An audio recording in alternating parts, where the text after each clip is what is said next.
This video is brought to you by Squarespace. Okay, so I feel like the holy grail of ARCANE Season 2 analysis is understanding Viktor's arc. This storyline seems like purposely written to be super confusing. It's about really vague esoteric topics and uses words that could very easily mean either like something actually complex or nothing.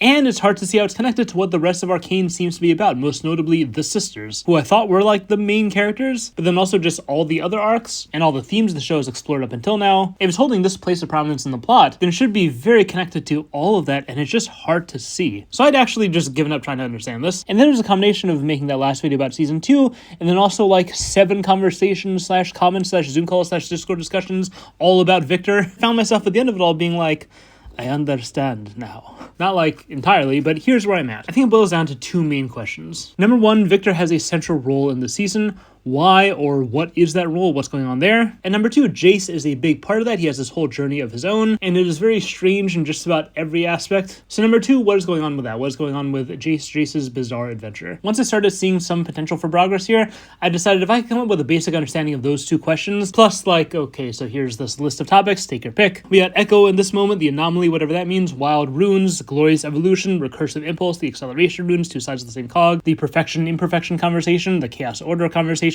the astral realm, sky, Warwick. If I can understand those 2 main questions plus like 30% of these topics, I'd feel fine about that. I'd feel like pretty satisfied with my progress. Okay, so chapter 1, we have Sophie's comment. Listen to this. This is a brilliant YouTube comment. Some Viktor thoughts. I see Viktor as an allegory for going down a spiritual path. What happens when you realize you have the power to heal? Viktor is trying to heal by stripping himself down into purity. It's easy to fall into this trap of doing shadow work to fix yourself, and if you're doing it for that reason, then it's self-hating. I want to heal my leg because I hate my leg, versus I want to heal my leg because I care and I want the best well-being for my body. So to me, this journey is an allegory for that, and Jayce is there to say, hey, look at all yourself which you have rejected, you fragmented yourself further, and people who are in high amounts of self-rejection equally reject parts of the outside world that mirror what they dislike in themselves, ending up in a narcissistic bubble reality, making them delusional and out of touch with reality. True spiritual purification is accepting all parts of the self, not looking for the cleanest part and identifying only with it. Jayce is the unifying power of unconditional love that's the antidote to the self-rejection, the approach you actually need to have with yourself to heal. Gorgeous idea, especially the way she described, I want to heal my leg because I hate my leg versus I want to heal my leg because I care and I want the best well-being for my body. I love that idea specifically because it takes it so much further than a common framing I hear for this story,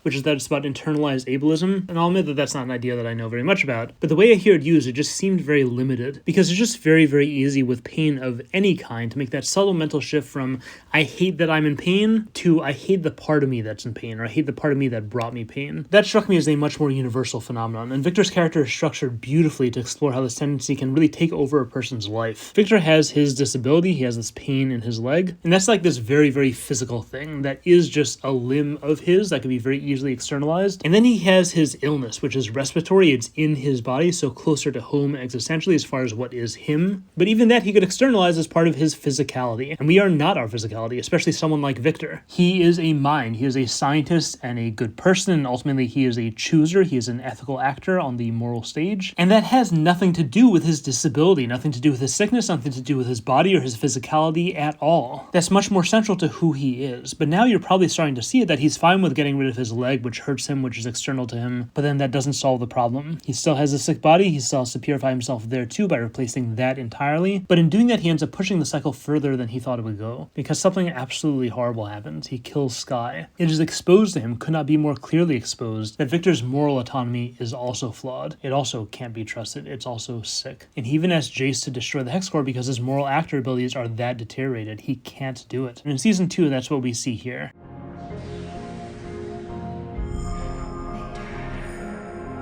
Viktor doesn't want to be in control anymore. How does he want to see the world? Do you believe in fate, Doctor?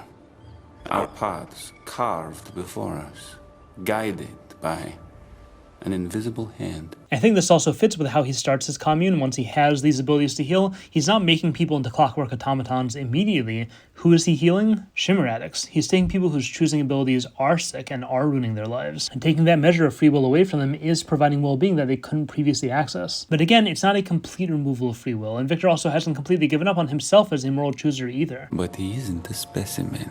He's a man, and he needs my help. Viktor is basically moving forward with this view. My moral chooser faculty is flawed. I can't let myself make choices without knowing that and accounting for that, and that's where the guidance comes in. That's where the fate comes in, the footsteps, the invisible hand, the glorious evolution. But still, it's me choosing to follow that. But then something even more devastating happens. And I think this is the most surface level confusing part of Viktor's arc. They really don't give us much to go on here. Viktor fails again. Everything goes wrong again. And it leads him to take the final step of completely purifying himself of himself. No more Viktor, no remnants of his life at all. Only the herald remains, only the glorious evolution bot. I think this cuts to the core of the phenomenon that Sophie is expressing in her comment, which is that yes, we often encounter this dilemma where we're somehow in this mindset of I want to heal my leg because I hate my leg instead of because I love myself and care about my body. But what is underlying that mindset? When Viktor sees himself making a bad decision, why does he automatically jump to concluding that his decision-making mind is flawed and needs to be disposed of? I think it's made clear in this final transformation. Viktor purifies himself of his leg, of his body, of his mind, and things still aren't fixed. Well, then what's the problem? The problem is him. The problem is Viktor. And the problem has always been Viktor. Like Sophie said, the reason we're so eager to cut off these parts of us is because what we really hate is ourselves. Viktor has low self-worth. I think a lot of people who live hard lives where the world treats them like crap for no reason at all, it just ends up hard to feel differently from how the world treats you. And that's why I think it's broader than the labels of internalized ableism or internalized classism, because it really is more than that. It really is everything. It's not just society, it's nature, it's fortune, it's how your whole world treats you. It's everything. And it's especially tough when you're left watching other random people just not struggle at all, have everything they want, also for no reason. And it's often people who don't really deserve it, don't really show any intrinsic qualities that make them better than you. And again, it's more than society, it's fortune, it's everything just favors them because it's them, and fortune hates you because you're you. Perfect segue to question number 2, to Jayce's role in all this. What is this whole journey we see him going on in this alternative apocalyptic universe? Full disclosure, when I saw this for the first time, I was just like, can we please just get back to the beautiful, wonderful Echo universe, please? I want to see more of that storyline. And like, I saw that they were making Jayce struggle, and it was kind of interesting to see him struggle, but beyond that, I wasn't seeing much of anything there. Until I had a conversation with my friend Jesse, who some of you may remember from my Totoro video. Here's what Jesse pointed out. Jayce is the golden boy of Piltover. He's this visionary leader who pretty much has this magic touch with everything that he does, whether it's technology or politics or child killing, automatically excellent at it without any practice at all. Viktor's life, by contrast, has been this struggle in the shadows. No shortcuts, no lucky breaks, just a long, lonely, hopeless journey until he meets Jayce. Season 2, what do we see? Viktor is the visionary leader with a magic touch, and Jayce is the one struggling in the shadows. Viktor is the one who can do almost anything he can think of way too easily, and Jayce is the one who has to fight for every inch of progress. We see Jayce literally injuring his leg and walking with a limp and a cane just like Viktor. He gets sick from the atmosphere of the fissure he's in just like Viktor,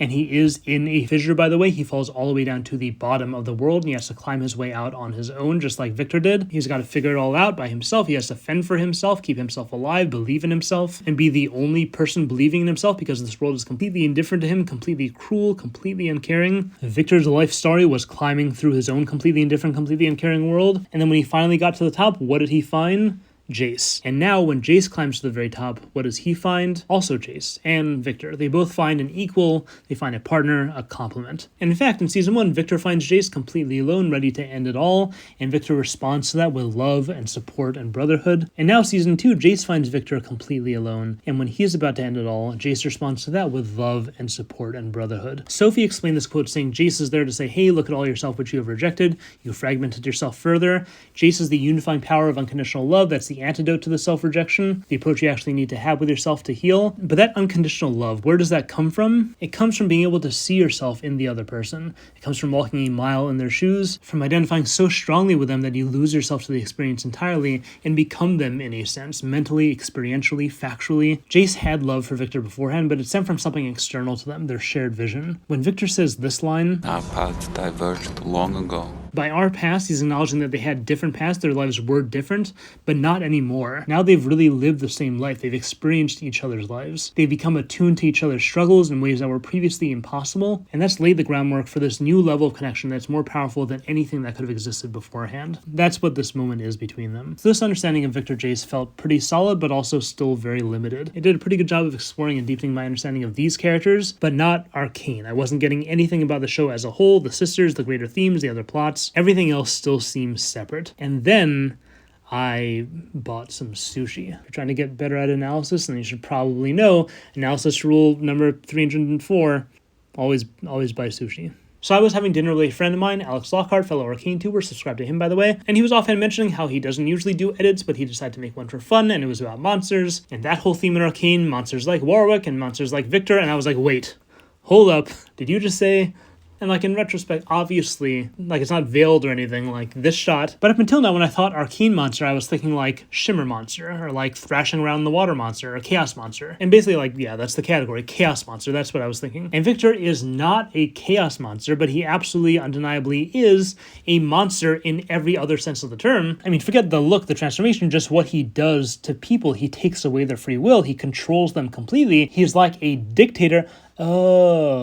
So like, oh, okay, I got it. So what you're saying, Alex, is that there's this kind of monster, and then there's this kind of monster. There's chaos, and there's order, two sides of the same coin. And I realized it's even more than that. I was thinking about how Viktor's path to power-hungry control monster started with losing Skye, and then Kate's path to power-hungry control monster also started with losing her mom. And I was like, huh, okay, interesting similarity. And then, okay, yeah, Mbessa, she lost Kino, so there's that too. Okay, and then Jinx lost Silco, and Singe lost Oriana, and Vi lost Powder, and Powder lost Vi, and Viktor lost Jayce, and Silco lost Vander. Or you could see it as not losing a loved one per se, but Silco felt like he was losing himself, his own life was threatened, just like how Viktor felt that his own life was threatened before he did the Shimmer experiment for the first time, and Vander feared losing Vi even if he didn't actually lose her, and that made him take up arms again, and then eventually made him become a Shimmer monster. So losing a loved one seems like a major ingredient in Arcane Monsterhood. I think the other ingredient is an indifferent world. There's no one else who's going to do anything about it because no one else cares, and that's part of what pushes you to such extremes, both the urgency of that and the anger of that.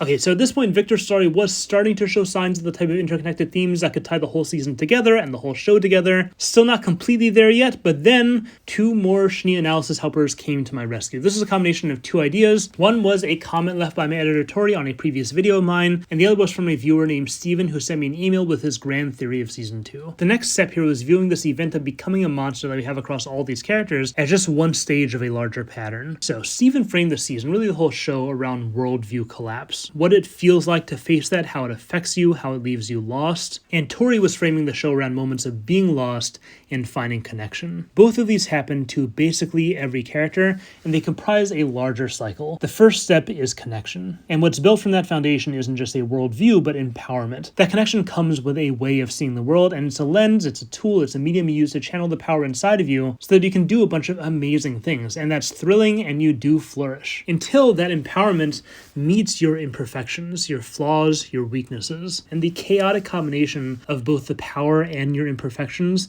they start to isolate you. They start to separate you from everyone you love. And you can't fix your weaknesses, but you desperately try to overcome them with more power. And very soon you find yourself at the very pinnacle of all three. The height of your power, the height of your flaws, and the height of your isolation. And this is the monster stage. You're making monstrous decisions, and they're just building on each other because you are so alone, and you are so flawed, and you are so powerful. And that combination is just pushing you further and further and further into solitude. And soon the original worldview that granted you that power, that's gone entirely, that's destroyed. Maybe it was never real in the first place, maybe it was all built from your weakness. Either way, you've pushed beyond it in your attempt to find connection again, or your attempt to grow even more in your power, because maybe that will still solve things. And just as you've gotten to the point where you seem unreachable, in that moment, inexplicably, connection brings you back. A loved one finds you and reaches out to you, or you reach out, or someone new sees you and they forge a bond because they value what they see. And it may not make sense to you because at that point you are a monster, and you are lost, and you are so flawed, and you have no worldview, and what even are you? You certainly don't feel like you're worth any connection, but you find yourself in the embrace of someone who cherishes you, and that's all that matters, and that does start to make a difference. So the cycle is connection,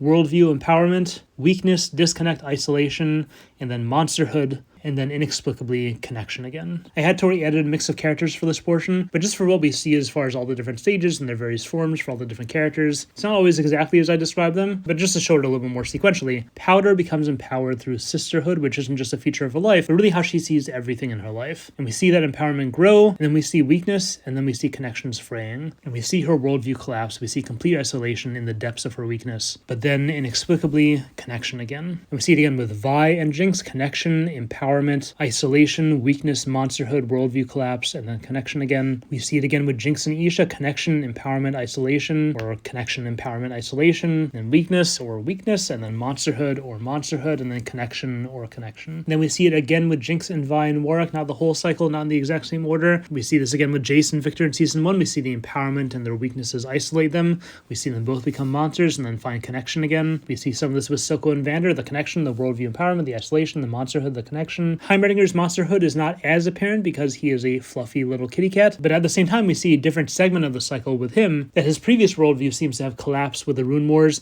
He found connection after that in founding Piltover, and then he found empowerment, which absolutely combined with his weaknesses, which then distanced him from people, and then eventually turned him as a leader into a monster who stood in the way of progress that would save millions of lives, and that completely isolated him, whereupon he inexplicably found new connection again, which empowered him again, and then isolated him again, and exposed his weaknesses again, and led him finding connection again. And speaking of Echo, we do see elements of the cycle all over his story. We see him have the connection which empowers him until it distances him. It helps him to find connection here, and then distances him again here, and in this monstrous moment, he inexplicably finds connection again here, and then he's isolated, and then he finds connection again, and then he's isolated, and then he finds connection again, and then he's an empowered monster briefly. The limit is 4 seconds. And then he's isolated, and then he finds connection again, and then he's isolated. And I could go on. We see the cycle all over Arcane, all over its characters, both seasons.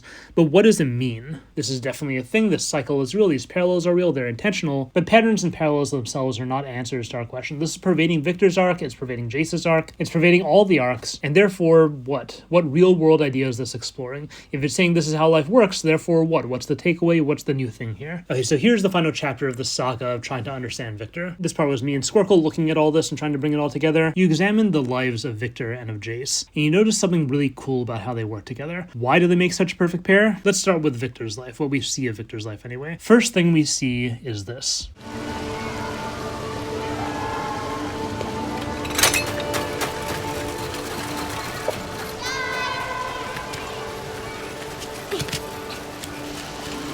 Viktor is about to make a friend, and then, never mind. And then we have this whole sequence with Singe. He becomes the apprentice of this brilliant scientist, and then...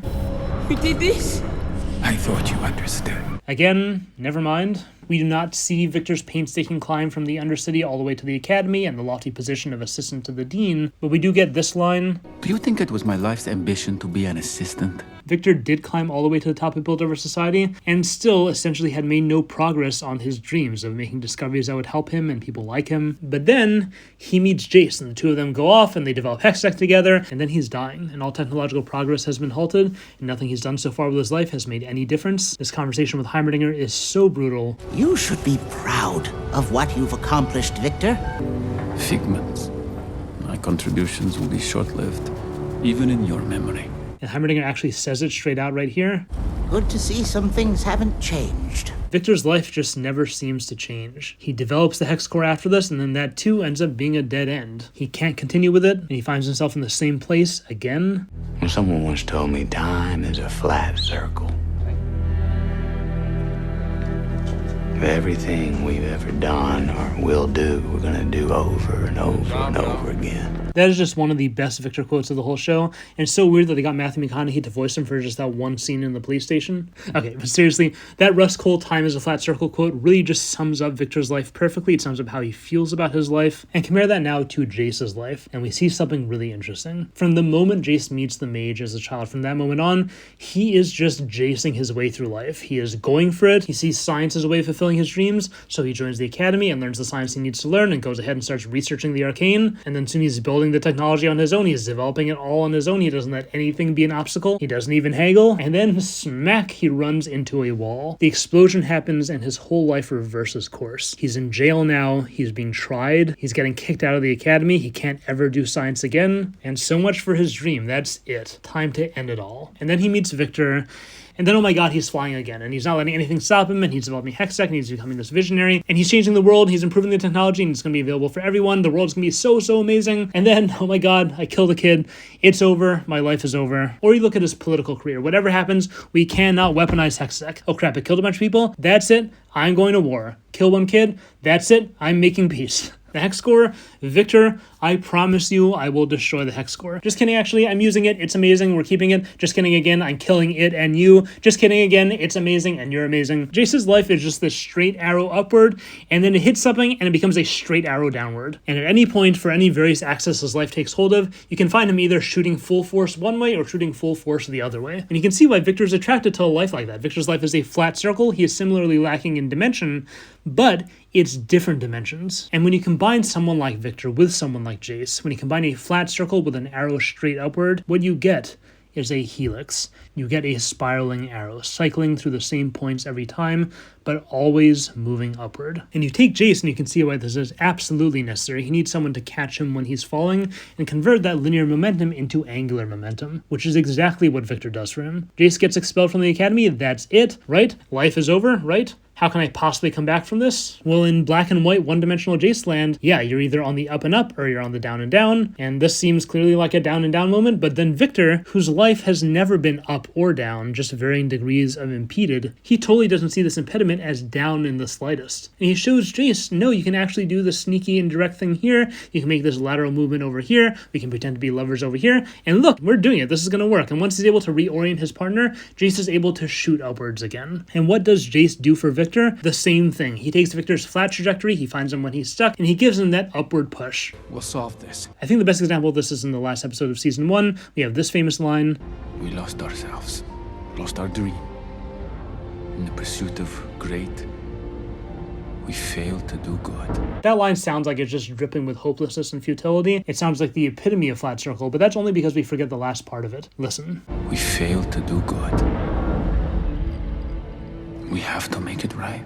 When Jayce found Viktor, he was about to end it all. He was not going to make it right. But Jayce being there gave Viktor the resolve to move forward. Let's destroy the hex score and let's fix this. Okay, so this model seems like a huge step in understanding Viktor, except when I described Viktor's life just a little while ago, it was kind of a skewed way of talking about it. It was not unreasonable, but it was inaccurate in a very important way. Let's look at Viktor's life again, but carefully with all this in mind. So this moment, he almost makes a friend, and then, never mind. Or wait, was it really never mind? No, not at all. This was the start of a relationship which lasted his entire life. That began right here. Sky started admiring him here. She may have even fallen in love with him here. And that changed the course of her life forever. And it changed the course of his life forever. And it also changed the history of Piltover and Zahn forever. This changed everything. And then Singe, he starts this relationship. And then oops, kaput. No, again, not at all. This wasn't all for nothing. Not only was this another lifelong connection, but there was this. The mutation must survive. That principle of the mutation must survive that came to dominate his life. From this moment onward, it guided the trajectory of his entire life's work, both as a scientist and as a machine herald, and as a mage, and as a historical figure, and again, just everything. Obviously, the hex score also didn't bring him back to square one, squarespace. It's a good ad segue, but I'm in the middle of a point. Okay, give me like 5 minutes. So anyway, the hex score, despite failing with Sky, was another gigantic step forward. It was life-changing. It was world-changing. And even with his relationship with Sky, killing her was a step forward. And also his relationship with Heimerdinger, that also wasn't a dead end. That chain of events led to Heimerdinger making the thing that demonstrified him. And that is where all of the rest of everything connects. What I'm saying here is that Viktor's life feels like an endless cycle that goes nowhere, but it's not. Even without Jayce, it has always been a helix. And Arcane is full of cycles. Like we just talked about, cycles that start and build and collapse and start again, flat circles, no upward motion, endless futility, but all of them, not just Viktor's, every single cycle in Arcane is really a helix. They all have hidden dimension, they all have hidden upward momentum that the characters themselves are ignorant of until the very end of their arcs. Jinx's life is just one enormous example of this idea. We've talked many times about how so much of Jinx's characterization is about stunted development. We got the pigtails, we got the dolls, the tea party, the art style, her playfulness, really just her whole personality. It all just screams, I stopped maturing at whatever age powder is. And her whole life as Jinx is reliving her childhood. It's reliving her trauma. It is an endless cycle filled with ghosts of her past because nothing ever stays dead. It's all just again and again and again with her. And even when she thinks she's gotten out, nope, still just endless lost wandering around the circle. And then again she thinks she's gotten out, nope, more trauma, always the same, no escape, endless cycle. Soko even says it straight out. Killing is a cycle, one that started long before Vanda and me, and that will continue long after the two of you. And then comes something that has always bothered me. Well, I say always, it's been like 3 months, but this has bothered me. You know, I learned from someone very special that no matter what happened in the past, it's never too late to build something new. What I saw in this was Echo saying, Jayce, ignore past cycles, they don't matter. They have no bearing on your trajectory. You can move forward in whatever direction you please. You can build something totally new of your life. And Jayce totally embraces that advice. That is the final step of her development. She breaks the cycle until she kills her father for like the 4th time. Wah wah. So what happened to Echo's whole idea? But I realized that's actually the point. Her life isn't the straight upward line Echo is trying to tell her it is. Echo is wrong. The past does matter. Time is cyclical, but it's not the endless cycle of a circle. It is the progressive cycle of a helix. The first time Jayce was responsible for her father's death, it was a pure accident. It was chaos. It was awful. Second time, Jayce totally glossed over this, but it was to save Vi, and it also led to something incredible. The third time, it ended a big battle, and the fourth time, it saved the person she cared most about in the world. And you look also and you see the first time there was a lot of collateral damage. The second time, she lost a father, and she killed some people who she later regretted. The third time, she lost a sister. And then the fourth time, she saved who she wanted to save, and she killed who she wanted to kill. No collateral damage whatsoever, and she herself may have even escaped. But my absolute favorite micro example of this helix idea with Jayce is Mauser. Remember this little guy?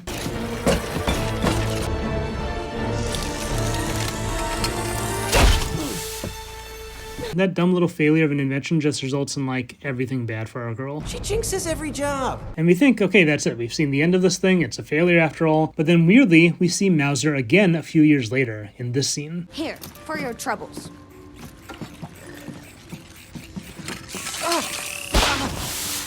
So hey, she found a use for it. How fun. And then we see it again in this scene in season 2.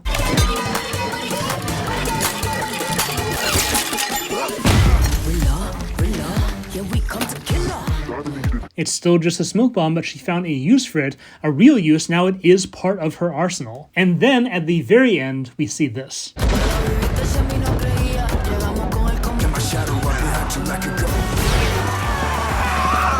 What turns the tide of the entire war is essentially Mauser. It's not Vi nor Fist. It's not a quote-unquote working invention. It's this invention. It's this one, which was never a failure, never a dead end at all. It just took a long time, or rather a circuitous route, to get there. So Jayce's life and everything in it is, and has always been, a helix. And Vi's life as well. Vi attaches to people in this obsessive way, and it leads her down this gritty path of self-destruction endlessly. She cannot escape her own obsessive attachment to her sister, and when she finally does, when Jayce frees her of that, Vi knows that she hasn't really escaped anything. That obsessive, kind of messy degree of attachment, that's who she is, and that's exactly what she tells Kate. I am the dirt under your nails, Cupcake. And we can look and we can see that all that spiraling that was part of a really toxic part of her life, that was actually what taught her to love, and she will be so endlessly devoted to Kate. And this time it's devoted to someone who will love her in return, who won't destroy everything she loves, who fits with her and will add to her life. And with Heimerdinger and Echo and Singe, what we see from all these characters that it seems like they're stuck. Vander and Bessa, Kate,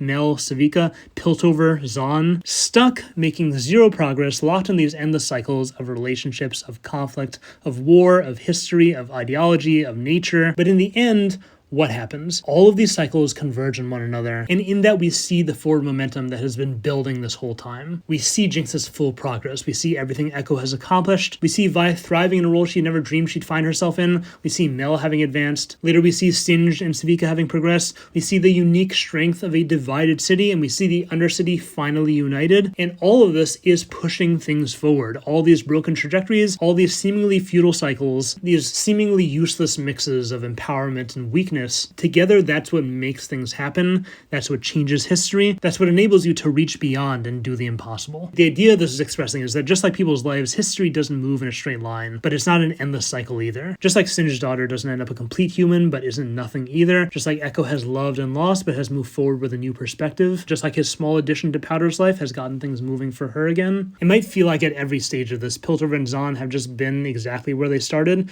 or worse, but that's not the case. And also it's not the case that we've overcome every single barrier ever either. The conflict is not over. It will repeat again and again. These two cities will still be at war, but it's all moving along as Helix. Things are not where they were before. They're steadily, slowly moving forward. I think that's the meaning of this final beat of Jayce and Viktor's arc. Like we said before, Viktor's life is not an endless cycle, but he needs Jayce's aura of upwardness to realize that about himself. All of your little imperfections, all of these little impediments, all these little moments where you got tripped up and blocked and diverted, all of those were their own beautiful little journeys. They were all lifting you higher and higher. Jayce lived that life, and he saw how that trajectory worked for himself. And in this final beat, Viktor is about to end it all again. We see him where we've seen Jayce before, where we've seen Viktor before. He's about to give in yet again to that feeling of futility. But Jayce tells Viktor this. I thought I wanted us to give magic to the world.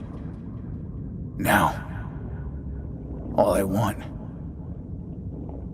is my partner back. And what he's saying is, I don't need the lofty goals my upward arrow was pointing to. What I want now is the slow incremental spiral progress that we make together. What I want now is our unique connection. Jayce joining Viktor in the end is a promise to him that wherever this takes us, we will keep progressing together. This isn't the end. Our life's work was not all for nothing. Hex Tech, the Hex Core, all that we made together, that's just another step on our journey. And we should not expect some big, great outcome to that technology. It's just going to be incremental progress. It's picking up and moving forward. That is always how we bring each other out of the depths, by reconnecting, reorienting each other towards progress. Us being together is a promise that our story will continue.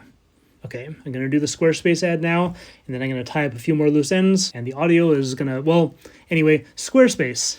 Hey. So last video I gave a little bit of schnee lore in the ad, and I think I'll do that again this time because, again, it's directly related to Squarespace. So before YouTube, my job was an SAT and ACT tutor, and I had been doing it for about 6 years. I was pretty good. I was looking to expand, and I realized I could very easily make a business training people how to do my job. And Squarespace was actually the service I was looking into to help me build that business. And it was perfect. I could blog about all the various tricks of the trade. I could make instructional videos. I could sell tutoring materials. I developed myself. I could schedule one-on-one training sessions. And the best part was that I needed no experience whatsoever in web design. I didn't need to know anything about it at all because Squarespace makes it that easy. And that's even more true nowadays. Their Blueprint AI gives you a bunch of templates to choose from for individualized style and structure. Finding a unique personalized aesthetic is easy with Squarespace's design intelligence. And Squarespace Payments works with a ton of payment methods. It's super simple to set up. You can really just go from nothing to a full website in the span of like a lunch hour. This little landing website I made took me like 20 minutes. So if you are an entrepreneur and you're looking to take the next step, expand, grow, flourish, go to squarespace.com for a free trial. And when you're ready to launch, go to squarespace.com/schnee and save 10% off your first purchase of a website or domain using code schnee. That is it for the ad.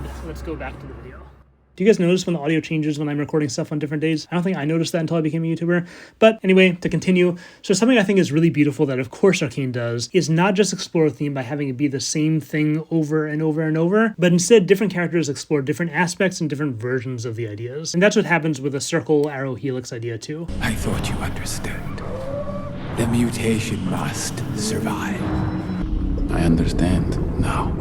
When Viktor's at this stage, what he's realizing is that circle, arrow, helix, none of it matters if I don't exist. If I want any hope of upward movement, even if it is just a hope, I must just stay alive at all costs. And Circle's variation on that is that everyone mistakes that I must stay alive, I must keep moving at all mindset. They see that and they think it's just more flat, dead-end, futile movement because that's what everyone's trying to do in that moment, just keep moving at all. But Circle's bigger revelation, what he's talking about in his drowning monologue, is that the force of will required to just keep moving at all, that is upward motion. If you get to that point, if life crushes your flat circle to that point, your rebound won't just bring you back onto the circle, it will launch you far beyond it. And that's what he sees happening to himself, that's what he sees happening to Powder, that's what he sees happening with Shimmer and with the Undercity and with Jinx at the end. Which ironically is kind of similar to Echo's idea of this, which is that free movement along the flat circle, that is truly living. All you really need is community and fresh air to breathe, and that is the loftiest goal you can reach. There doesn't need to be a straight arrow to anything higher. Just enjoy life along the circle. It's just a matter of attitude and a matter of stopping impediments along the circle, which happens to be the opposite of Heimerdinger's whole approach. Going back to the monster cycle, which really is what our circle is, there's good parts of the circle, like, well, right now, for instance, and there's bad parts, like the Rune Moors. So what we need to do is actually very, very simple. We need to slow down all movement when we get to the good parts. Once we get to that part of the cycle, stop everything almost, don't progress beyond just the bare minimum, no more science beyond just the bare minimum, because any further development, that's going to bring us to the bad parts of the circle. And I'm sure you can find other variations of this in Mel and Bessa,